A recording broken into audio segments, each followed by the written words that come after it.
Hi everyone, so this is my final video that I'm doing consecutively through May, because I said that I was going to do a video every day through May, and you can see that I've stuck to my word, and now I'll go back to doing just one video a week, which is on a Thursday.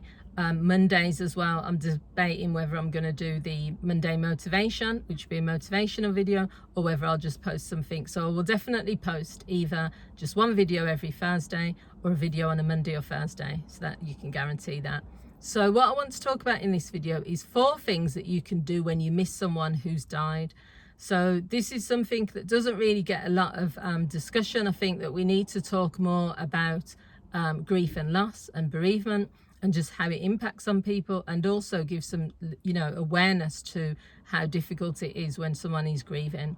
So the first thing you can do is to connect with a significant item that belonged to that person. This is a way of still connecting, and maybe feeling closer to the person. Obviously, the one thing you can't do is that person's not going to be able to come back, and that is why bereavement counselling is so difficult, because with normal counselling, you're normally looking at an area of someone's life that they want to improve or change, or a situation that someone wants to get better. With bereavement counselling, is just about that feeling of like loss, and trying to help that person like accept where they are, and also talk about the emotions, but they can't really get the thing they want, which is for the person to return. So connecting with a significant item that meant a lot to you, or meant a lot to both of you, can sometimes be really healing. It's something that I've done when my sister died, and also when my dad passed away.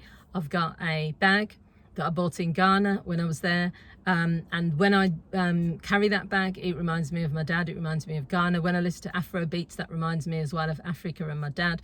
So there's lots of things like that with my sister. There's places that I go to where we used to go. There's also photos which are significant. So there's things like that. The second thing actually leads on to that. Go to a place where you both shared, if you can.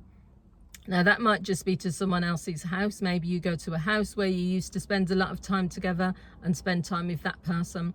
Maybe it's a lake or a holiday spot that you used to go to. Sometimes it can just be a nice way of sharing a moment with yourself, but knowing that that person used to go there as well. When I walk around that specific park that I used to walk around with my sister when I was helping her with her fitness, I just smile, because I just think, I remember when we were walking around this park, I remember the things she was saying. I remember she was complaining because she didn't want to go around, and I kept convincing her to, and it's just a nice memory. It's never going to go away. So I think, yeah, that's another way. The third thing is to consider bereavement counselling.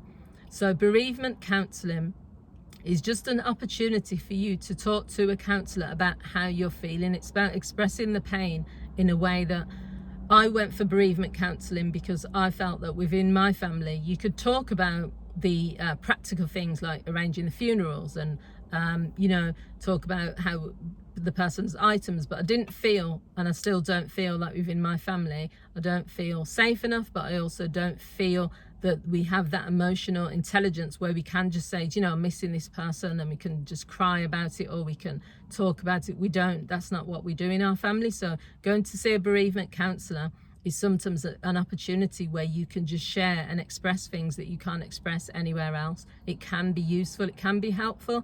For some people they don't think it is, but for others they do. And the final thing is, don't put pressure on yourself to feel anything at all.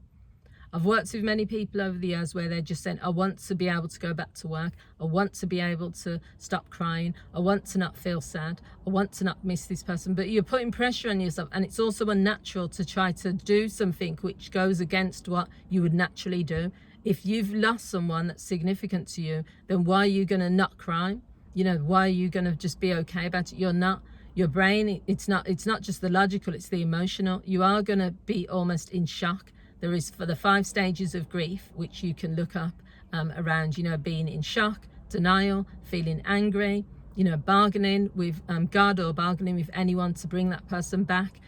So there's so many emotions that you're going to go through. Just go through them, accept them. You're not going to be happy if you are sad for a long period of time, and obviously you want to do something about that, but don't put pressure on yourself to have to do or be or to feel a particular way. Just accept that you are grieving and it's okay to grieve. So I hope you found this video useful. If you have, feel free to share it with others. Feel free to let me know what you think. Thanks for watching. I'll speak to you all soon. Bye.